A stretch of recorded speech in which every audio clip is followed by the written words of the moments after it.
3 nouveaux ambassadeurs au Burkina Faso. Les chefs des missions diplomatiques du Sénégal, de France et des États-Unis d'Amérique ont présenté leur lettre de créance au président du Faso ce matin. L'exclusion sociale des femmes et des enfants en situation de rue au Burkina Faso retient l'attention au Conseil économique et social. La deuxième session ordinaire de l'année du CES s'est ouverte ce matin autour de cette problématique. Et puis à Conakry, l'opposition politique menace de descendre dans les rues pour réclamer une plus grande clarté dans les préparatifs des législatives. Une grogne qui monte à la veille du scrutin prévu pour le 24 septembre prochain. Ce sont les titres de cette édition de l'actualité sur la télévision du Burkina. Bienvenue à tous et merci de suivre le 20h de la télévision du Burkina. C'est donc au palais de Kosiam que nous nous rendons pour ouvrir ce journal avec les nouveaux chefs des missions diplomatiques du Sénégal, de France et des États-Unis d'Amérique au Burkina Faso qui ont présenté ce matin leur lettre de créance au président du Faso. 3 ambassadeurs extraordinaires et plénipotentiaires qui ont pour résidence à Ouagadougou. Karim Patrick Namouano nous présente les diplomates. Le premier diplomate à fouler le sol de la présidence du Faso est Mme Anta Coulibaly Diallo. Née le 3 septembre 1954 à Saint-Louis au Sénégal, l'ambassadeur extraordinaire et plénipotentiaire de la République du Sénégal est titulaire de plusieurs diplômes de l'enseignement et d'un diplôme de fin de cycle d'études diplomatiques supérieures. Professeur principal de classe exceptionnelle de collège d'enseignement moyen et secondaire général, Madame Anta Coulibaly Diallo est conseillère technique en éducation et en culture à la primature sénégalaise jusqu'en 2007. Polyglotte, la diplomate sénégalaise a pour résidence Ouagadougou. Ouagadougou, c'est aussi là que résidera désormais l'ambassadeur extraordinaire et plénipotentiaire de la République française. Gilles Thibault est né le 14 avril 1959. Le diplomate français est diplômé d'études approfondies en sciences administratives et titulaire d'une maîtrise de droit public. Ancien élève de l'école spéciale militaire de Saint-Cyr, il remplace dans ses nouvelles fonctions l'ancien ambassadeur Emmanuel Bette. Conseiller des affaires étrangères, Gilles Thibault parle le français, l'allemand et l'anglais. L'anglais, voilà bien une langue qui est familière à ce diplomate américain. Tuli Nabo Salama Mushingi vient du bureau exécutif du secrétaire du département américain à Washington, D.C., où il était secrétaire et directeur exécutif. Monsieur le Président, j'ai l'honneur de vous présenter les lettres de créance signées par le président Barack Obama, m'accréditant auprès de vous comme ambassadeur extraordinaire et plénipotentiaire.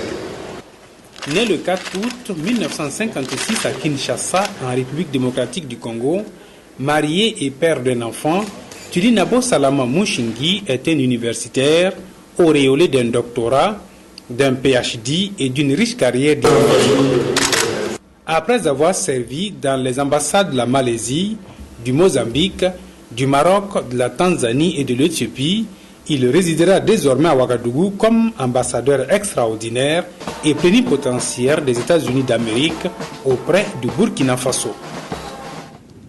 Voilà, mais tout d'abord, toutes nos excuses pour cette interruption due à une coupure d'électricité ici chez nous. Suite de ce journal, une délégation du bureau du comité interparlementaire de l'UEMOA chez le Premier ministre, le passage du CIP-UEMOA d'une institution consultative à une institution parlementaire décisionnelle, l'actualité dans les pays membres de l'espace ont été les points d'échange entre la délégation et le chef du gouvernement burkinabé. Nous écoutons le chef de la délégation à l'issue de l'audience au micro de Peggy Ouedraogo. L'objet est assez simple. D'abord, c'est une visite de courtoisie, mais surtout, nous avons rendu compte au Premier ministre du travail qui a été fait jusqu'à présent, puisque c'est la session budgétaire. Nous avons aussi parlé de la perspective du passage du comité interparlementaire, qui est un organe parlementaire mais consultatif, à un organe, à une institution parlementaire décisionnelle qui sera le Parlement de l'UEMOA et qui travaillera en tandem avec la Commission, chacun dans son rôle bien sûr. Nous avons aussi expliqué au Premier ministre l'avancée du débat démocratique dans nos différents pays et nombre de questions qui ont pu être d'actualité comme la sortie de crise au Mali avec les élections, la situation en Guinée-Bissau par exemple, au Niger également. Comment faire face à l'exclusion sociale des femmes et des enfants en situation de rue au Burkina Faso?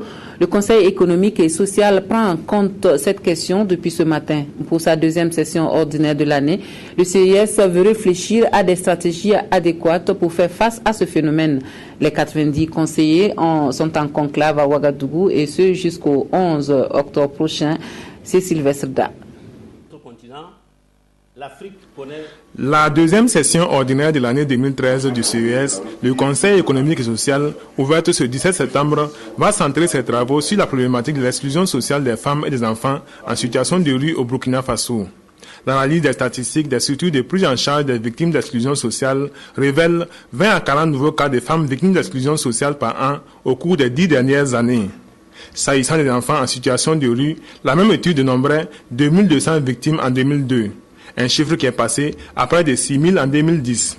Nous avons pensé au Conseil économique et social en tant qu'institution d'alerte, de veille, mais également de conseil, de nous saisir de ce thème-là, l'exclusion sociale des femmes et des enfants en situation de rue, pour débroussailler le terrain, pour voir dans quelle mesure nous pouvons d'abord connaître le phénomène dans son ampleur, dans sa diversité et dans sa profondeur, et ensuite, faire un diagnostic, et ensuite seulement proposer avec l'appui d'une certaine expertise de la santé, de l'action sociale, des psychologues, des maires, de la police, pour nous dire quelles sont les solutions qu'on peut envisager pour en tout cas commencer à maîtriser le phénomène, à le réduire, puis tendre à l'arrêter sur le long terme.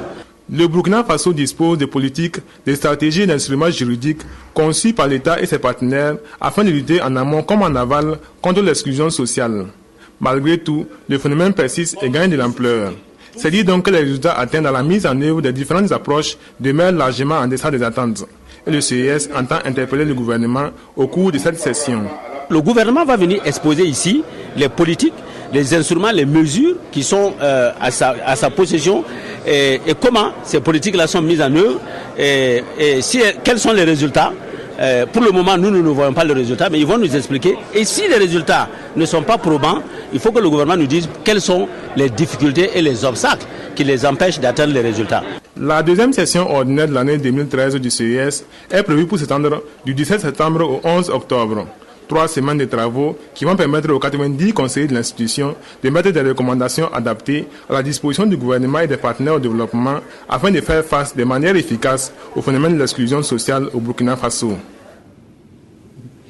Cohésion sociale et paix durable au Burkina, il en est question à Kombisiri. Là, on parle de consolider les acquis en matière de paix. Acteurs de la société civile, du privé et du public sont réunis autour d'une étude prospective en vue de la promotion du patriotisme et du civisme au pays des hommes intègres.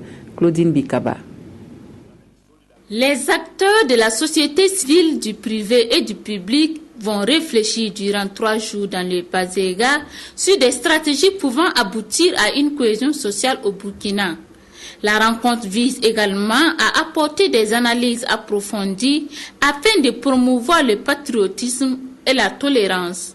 C'est une prospection d'idées d'un parterre de personnalités et de milieux sociaux au niveau du Burkina Faso, de manière à fournir, à proposer des axes qui permettrait aux décideurs de pouvoir véritablement cerner cette problématique de la cohésion sociale en proposant des ingrédients qui viennent de divers milieux. Plusieurs études ont été déjà menées pour les autres secteurs, mais cette fois-ci, l'accent est mis sur la cohésion sociale.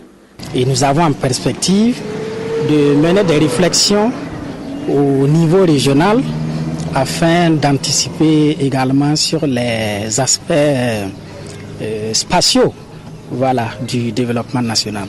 Au sortir de ces réflexions, des orientations stratégiques sur la paix devraient faire partie des recommandations pour une paix durable au Burkina Faso. Si le groupe parlementaire de l'Union pour le changement a choisi la commune rurale de Wéléni pour tenir ses deuxièmes journées parlementaires, c'est par souci de rendre compte aux militants du travail de leur élu à l'Assemblée nationale selon les responsables de l'UPC.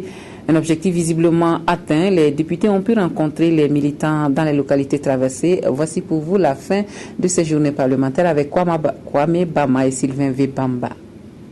Communication sur le vote des Burkinabés de l'étranger, visite de l'usine d'Afani, rencontre avec les militants à Orodara, à Wéléni, à Bobo et à Boromo, telles ont été les activités marquantes de ces deuxièmes journées du groupe parlementaire de l'Union pour le progrès et le changement UPC dans la commune rurale de Wéléni. Une communion entre parlementaires et militants pour promouvoir une démocratie participative. Le fait que l'Assemblée nationale, surtout le groupe parlementaire UPC, délocalise le travail parlementaire chez moi, dans une commune rurale, me touche au plus profond de mon cœur. C'est la preuve qu'effectivement, les choses sont en train de changer au Burkina Faso. Nous sommes en train d'amener le Parlement, la démocratie, vers les localités. C'est ce qu'on appelle de la démocratie participative. Des rencontres qui ont servi de cadre pour présenter les élus du parti et échanger avec les élus locaux et les militants du parti d'Union. La constitution de notre pays dit que les partis politiques concourent à l'animation de la vie politique. La même constitution et les textes de niveau inférieur indiquent que l'éveil de la conscience à la citoyenneté est également une des activités des partis politiques.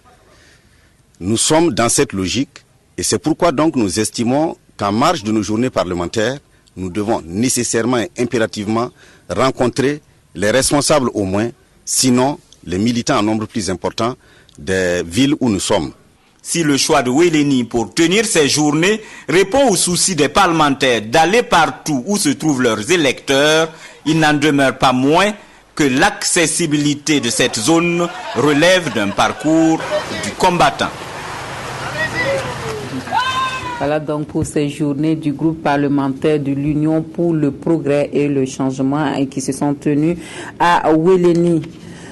Nous revenons à Ouagadougou pour une session de formation sur le budget programme de l'État au profit d'une dizaine de ministères et institutions. Les bénéficiaires devaient disposer à l'issue de cette formation de maquettes définitives de leur programme budgétaire pour la suite du processus d'implantation du budget programme à l'horizon 2017. Oswald Gaëtan Segeda, Nathalie Savadougou. À la quête d'une plus grande efficacité des dépenses publiques, ces représentants de ministères et institutions s'approprient la méthodologie de la revue de leur programme budgétaire. Ils doivent disposer de maquettes définitives des programmes budgétaires de leur structure. Il s'agira au cours de cette revue de plancher sur les programmes des ministères et institutions afin de s'assurer que le processus d'implantation du budget programme se fait dans les normes requises. La feuille de route du budget programme a été adoptée en juin 2010. Elle vise entre autres le suivi et évaluation de l'action publique. C'est une budgétisation axée sur les résultats qui consiste à quitter le budget de moyens pour aller au budget de résultats, de telle sorte que toute action publique qui devra être mise en œuvre vise un objectif précis ou un résultat précis. Avec les changements de dénomination des ministères, les différents budgets programmes deviennent caducs au regard des nouvelles attributions. 2017 est l'année de mise en œuvre et le souhait du comité de pilotage est d'être au rendez-vous. Direction la Côte d'Ivoire à présent, où la Bourse régionale des valeurs mobilières d'Afrique de l'Ouest à Abidjan modernise son système de cotation en passant du fixing au mode continu. Objectif de cette manœuvre, favoriser un plus grand nombre d'échanges. C'est une innovation pour le marché boursier qui va permettre aux investisseurs de connaître en temps réel l'état du marché d'une valeur et une diversification des investisseurs. Des précisions avec nos envoyés spéciaux dans la capitale économique ivoirienne, Saratou Sissé et Maïmouna Traoré. La bourse régionale des valeurs mobilières passe ainsi du fixing à la cotation en continu. C'est un nouveau mode de cotation proche des standards internationaux. Les investisseurs pourront connaître désormais en temps réel l'état du marché d'une valeur. La cotation en continu offre davantage de possibilités de vente et d'achat. Il n'y a pas de problème par rapport au fixing du tout. Nous l'avons expérimenté pendant 15 ans, mais sauf que avec le fixing, on a un seul cours dans la journée. Et donc, si après la fin du fixing, vous avez une information et vous voulez acheter ou vendre le titre, il faut attendre le lendemain. Avec la cotation en continu maintenant, le premier fixing se fait à 9h45, comme vous avez vu. Mais à partir de 9h45 jusqu'à 15h, vous avez encore la possibilité de transiger pour que cette bourse-là soit aux standards internationaux et que vraiment ça attire tous les investisseurs, quel que soit l'endroit où ces investisseurs-là se trouvent. La cotation en continu donnera une nouvelle dimension à notre bourse après 15 années de cotation au fixing. Elle permettra d'accroître sa notoriété et ses performances pour un meilleur financement des économies de notre Union. Ce nouveau système de cotation est bien apprécié par les principaux intervenants du marché, notamment les sociétés de gestion et d'intermédiation et les banques. Et ils auront bientôt la possibilité d'envoyer les ordres de bourse à travers leur smartphone. Je me permets de rappeler ici les grandes orientations stratégiques retenues par le conseil d'administration de la BRVL pour les prochaines années. D'une part, faciliter l'accès des entreprises au financement par le marché. Rendre la bourse plus accessible aux investisseurs, notamment aux particuliers. Toujours dans cette dynamique d'innovation, la Bourse régionale des valeurs mobilières s'est investie dans le champ des réseaux sociaux. Une orientation stratégique qui permet à l'institution de diffuser et surtout de vulgariser l'information boursière en temps réel. Le lancement de ces pages sur les réseaux sociaux a eu lieu le 4 septembre dernier.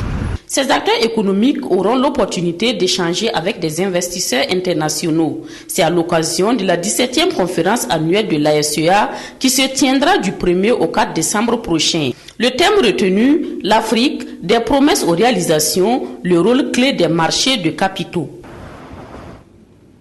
Au Burkina Faso, les systèmes d'audit et de contrôle interne sont enseignés aux administrateurs des sociétés à capitaux publics. Cela se passe à Bobo-Dioulasso et plus de 400 représentants de l'État dans ces sociétés sont à cette école, prévue se dérouler en 2 phases. Sanoua Christine Koulibaly. L'une des recommandations de l'Assemblée générale des sociétés d'État au sortir des travaux de 2012 était la mise en place des comités d'audit dans les sociétés à capitaux publics, chose effective en 2013. Cette formation des administrateurs de ces sociétés, 14e du genre, devrait permettre le passage de la phase théorique à la phase pratique en ce qui concerne les systèmes d'audit et de contrôle interne des sociétés à capitaux publics. 3 thèmes ont été retenus, 3 modules plutôt. Le premier module parle du contrôle interne et des outils de mise en pratique. Le second module nous permet d'aller de l'audit interne ainsi que la mise en place des outils. Et enfin, le 3e module nous permettra de voir le rôle, le fonctionnement et l'élaboration des rapports de comité d'audit. Des exemples concrets du fonctionnement d'outils de mise en pratique seront expliqués à ces représentants de l'État dans les sociétés à capitaux publics pour leur permettre de mener à bien leur mission. À la suite de ces modules, des communications qui seront données par la société burkinabé d'intermédiation financière. Et un autre thème porte également sur la bourse régionale des valeurs mobilières, c'est pour voir les opportunités d'affaires par rapport à ces sociétés d'État. C'est des opportunités pour que le conseil d'administration s'en saisissent pour permettre à ces sociétés-là de grandir. Les administrateurs étant les décideurs au niveau de ces sociétés, il convient de leur inculquer un savoir-faire pour la gestion de ces sociétés-là. À noter que cette formation se déroule en 2 phases. La première du 9 au 14 septembre et la seconde du 16 au 21. Environ 450 administrateurs prennent part au présent séminaire de formation. Les acteurs du cadre sectoriel du dialogue gouvernance et administration publique sont réunis à Ouagadougou pour un premier bilan semestriel de l'année 2013. Une pause pour faire le point des acquis et des difficultés enregistrées. La rencontre de ce jour prépare la revue à mi-parcours de la SCAD. Frédéric Etienne Bassenga. Les actions programmées pour le premier semestre de l'année 2013 en matière de gouvernance et d'administration publique au Burkina Faso en examen à Ouagadougou. Venus des ministères de la fonction publique, de la communication, de la défense et de celui chargé des relations avec les institutions, ces membres du cadre sectoriel de dialogue ont cette journée pour améliorer l'avant-projet du rapport qui contient le bilan de toutes les actions entreprises et les défis qui restent à relever. On attend à l'issue de cet atelier que les participants puissent apporter des contributions en vue d'améliorer le document et de pouvoir dessiner ensemble les perspectives pour les années à venir en matière de consolidation de la gouvernance et de l'administration publique. Ces agents ne sont pas seuls. Ils ont avec eux la société civile et les partenaires techniques et financiers pour les aider dans leurs tâches.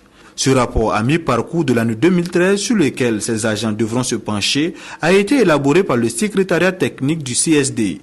Cette session constitue également une étape préparatoire à la revue à mi-chemin de la SCAD. Les hauts cadres des forces armées nationales renforcent leurs capacités opérationnelles pour mieux assurer leur mission. C'est une initiative de l'état-major général des armées et qui répond aux exigences du moment. Le séminaire qui s'est ouvert ce matin à Ouagadougou est prévu pour durer 3 jours. Ernest Pouma, Nébié, Nathalie Savadougou. Le développement des capacités opérationnelles des forces armées nationales, quelle approche? C'est sous ce thème que s'est ouvert ce matin à Ouagadougou ce séminaire des hauts cadres des forces armées nationales. Ce séminaire s'inscrit dans les activités qui sont au programme de notre plan stratégique 2012-2016 sur les réformes au sein des armées. Donc ce plan stratégique prévoit que chaque année nous puissions tenir un séminaire des hauts cadres. C'est le cas cette année aussi, après l'année dernière.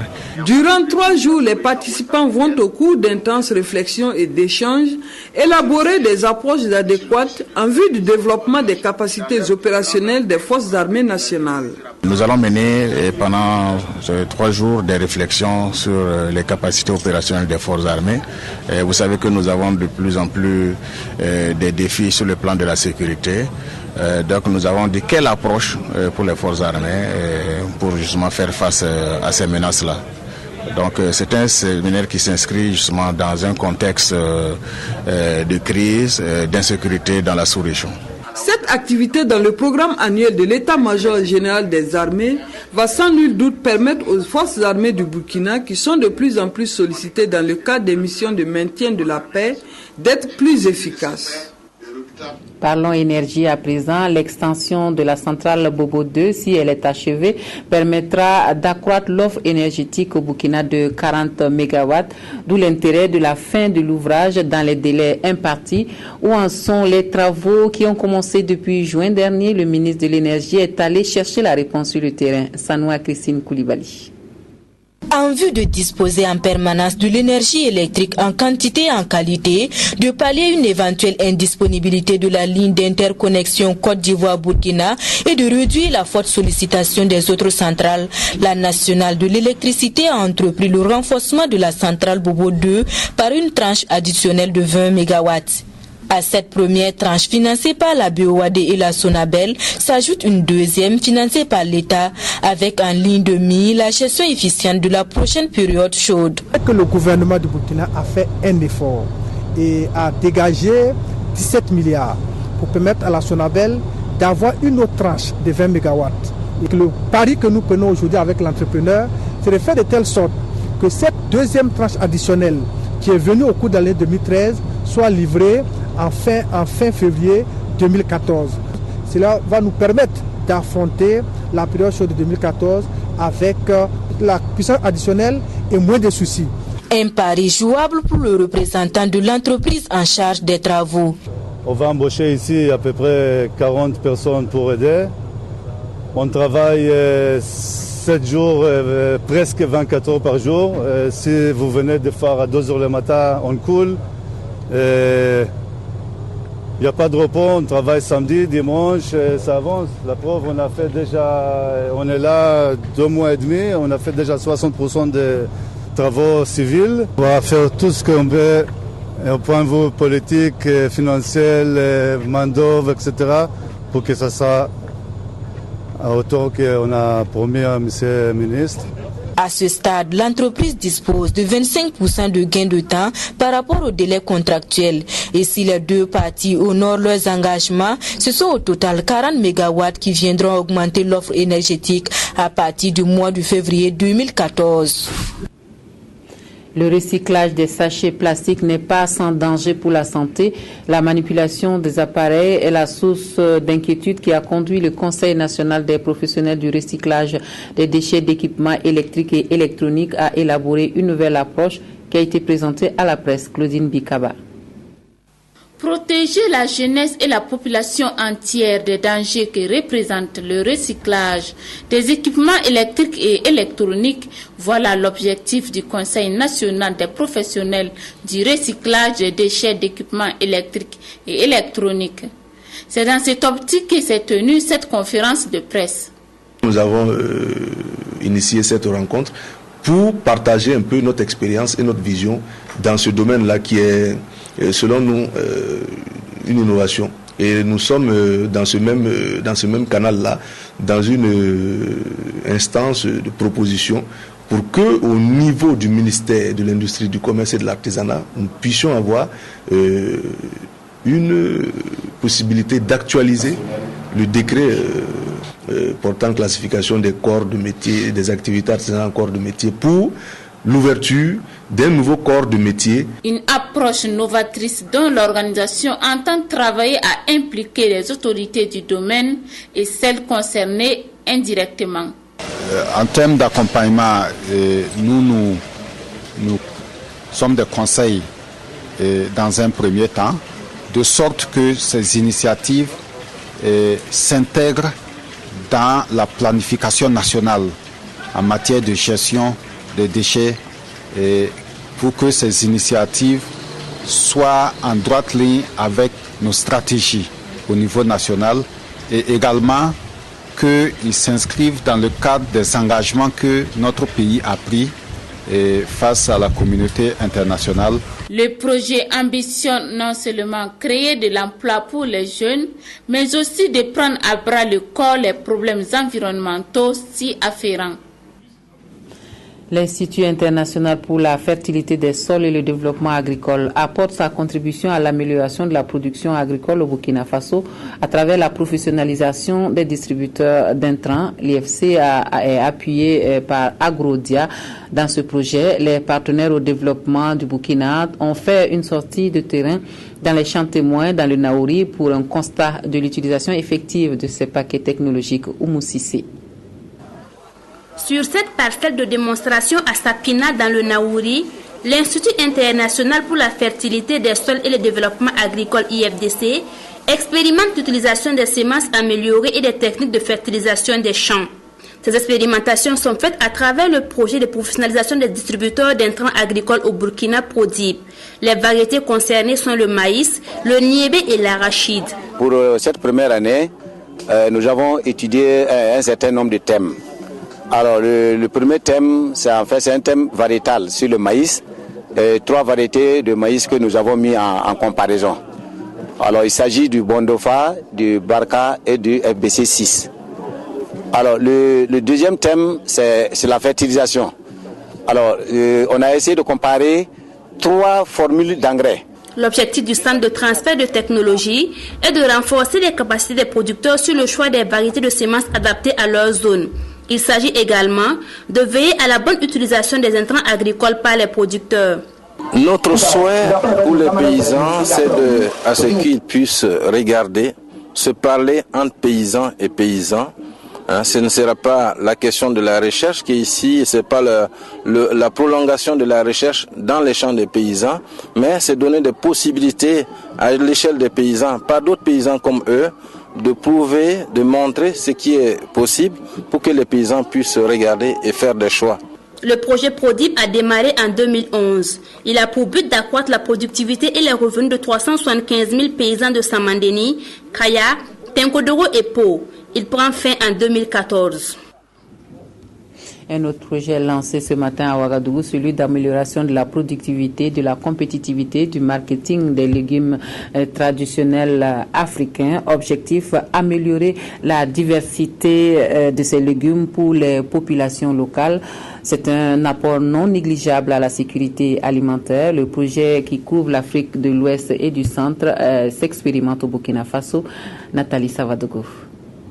Augmenter la production, la commercialisation, la compétitivité et la consommation des légumes traditionnels africains, c'est tout l'enjeu du projet AVRDC lancé ce lundi à Ouagadougou.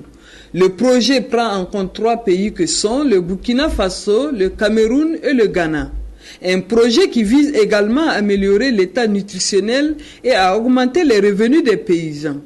Il s'agit ainsi de favoriser un développement durable des communautés rurales. C'est essentiellement de mettre en commun nos idées pour lancer un projet qui a pour finalité d'augmenter la compétitivité des légumes traditionnels, d'améliorer leur prise en compte dans la consommation quotidienne et surtout de permettre de générer des revenus plus importants pour les ménages et notamment les femmes.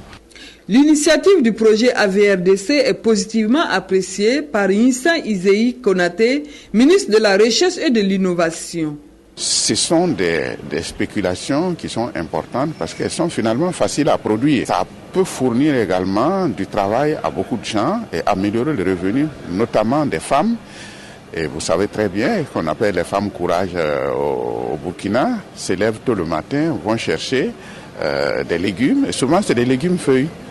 Vous voyez par exemple les amarantes qu'on appelle les boromburu angiula. Tout ça, c'est vraiment des compléments indispensables à l'alimentation humaine.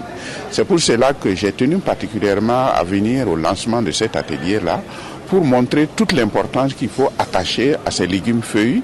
Les participants venus du Cameroun, du Mali, du Ghana, de la Tanzanie et bien entendu du Burkina Faso vont entre autres inventorier les légumes traditionnels africains disponibles, développer des systèmes de production améliorés, promouvoir les technologies post-récolte dans le domaine de la transformation et de la conservation. Cette rencontre de Ouagadougou est prévue pour durer 3 jours. Au Burkina Faso, on pense également à l'amélioration du niveau d'application des textes relatifs aux droits de l'enfant et à l'harmonisation du cadre normatif national avec les textes internationaux relatifs à la protection des enfants. L'étude sur la cartographie de l'évaluation du système national de protection de l'enfant au Burkina est commanditée par le ministère de l'Action sociale et de la solidarité nationale et l'UNICEF est une réponse à cette préoccupation. Estelle Judith Assogba. Le ministère de l'Action sociale et ses partenaires, dont l'UNICEF, optimisent leurs interventions pour plus d'efficacité et de pérennité de leurs actions. Ils veulent promouvoir une nouvelle approche de protection de l'enfant au Burkina Faso. Cette approche repose sur une vision système ciblant les enfants vulnérables. Mais avant cette démarche, il faut d'abord cartographier et évaluer le système actuel de protection de l'enfant. En faisant cette cartographie, c'est d'avoir une idée de ce qui existe et de voir comment on peut mettre de la synergie et mettre en place des systèmes de protection de l'enfant. Cette étude devra mettre à la disposition du gouvernement une situation descriptive et analytique de la protection de l'enfant. L'exécutif devrait se saisir de ces éléments pour mettre en place un système de protection de l'enfant. Une cartographie pertinente est donc attendue. En faisant le constat, on se rend compte que les limites sont réelles. Mais dans tous les cas, il y a des éléments sur lesquels nous devons toujours pouvoir nous appuyer. Et c'est pour cela que nous parlons de cartographie pertinente. Il faut partir des réalités, les revisiter et faire en sorte que nos propositions tiennent compte de ses forces et de ses faiblesses. Une boîte à outils pour la cartographie et l'évaluation sera utilisée dans le cadre de l'étude. Une boîte à outils dont l'objectif principal est d'appuyer le développement du système intégré de protection de l'enfant et de doter des ressources conséquentes. Les membres du comité technique et de coordination vont mettre la rencontre de Ouagadougou à profit pour s'approprier cet outil qui leur permettra d'identifier et de prioriser les actions à mener. Et puis cet accident de la circulation sur l'axe Ouagadougou-Kupela qui interpelle encore sur la tolérance sur la route. Il s'agit d'une semi-remorque qui a percuté un camion citerne en stationnement. En cause, une défaillance dans le freinage. Heureusement, il y a eu plus de peur que de mal. Une de nos équipes de reportage de passage a fait un constat sur place. Voici le témoignage d'Abdoul Rasmane Zongo. C'était une matinée de frayeur ce mardi. Cet accident s'est produit, nous a-t-on appris, entre 10h et 11h sur la route Ouaga-Fada, juste avant Kupela. Mis à part l'impact de la collision, apprentis et conducteurs des 3 véhicules impliqués sont indemnes. Le chauffeur de ce camion-citerne, en partance pour Lomé, en dépit de ses appels de phare, dit-il, le conducteur de la semi-remorque en provenance de Lomé continuait sa course. Le camion-citerne a dû prendre le décor in extremis pour éviter un choc frontal. Moi, j'ai quitté à Zorgo, j'ai parti à Lomé. Lui, là, il a quitté à Kupela. Bon, c'est moi, je viens. Lui n'est pas celui qui doit arrêter. Moi, je pars. Mais il a refusé pour partir. Moi, mais le code phare, il n'est pas arrêté. Moi, j'ai équilibré, passé. Si moi je n'ai pas équilibré là, ça va être face à face.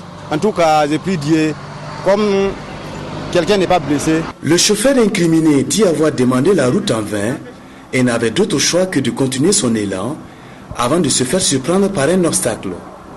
Il percute violemment le flanc gauche de ce camion-citerne stationné et de surcroît chargé de liquide inflammable. Moi, mon frère a refusé de s'arrêter. Quand il y avait un camion qui avait garé, il n'a pas pu arrêter. C'est à cause qu'il avait creusé ce camion-là. Alors, quand le deuxième chauffeur il a refusé de me donner le passage là, c'est ça qui a créé l'accident. L'apprenti chauffeur a vite compris que le bas de son camion n'est pas un dortoir idéal en général. Il y avait un citerne qui venait. Donc lui, il doit freiner. Donc lui, là, son frère, là, c'est pas bon. Donc il freine, ça ne peut pas arrêter. Donc il est venu poser ici. Moi, j'étais en bas, donc j'ai couru. La gendarmerie procédait encore à un constat, mais également à la réglementation de la circulation. Un trafic perturbé à cause de l'accident qui serait dû à un défaut de freinage, de vigilance, de tolérance et surtout d'excès de vitesse. Et puis hors de chez nous, pour finir, nous allons à Conakry où l'on enregistre encore des violences à la veille de législative prévue pour le 24 septembre prochain.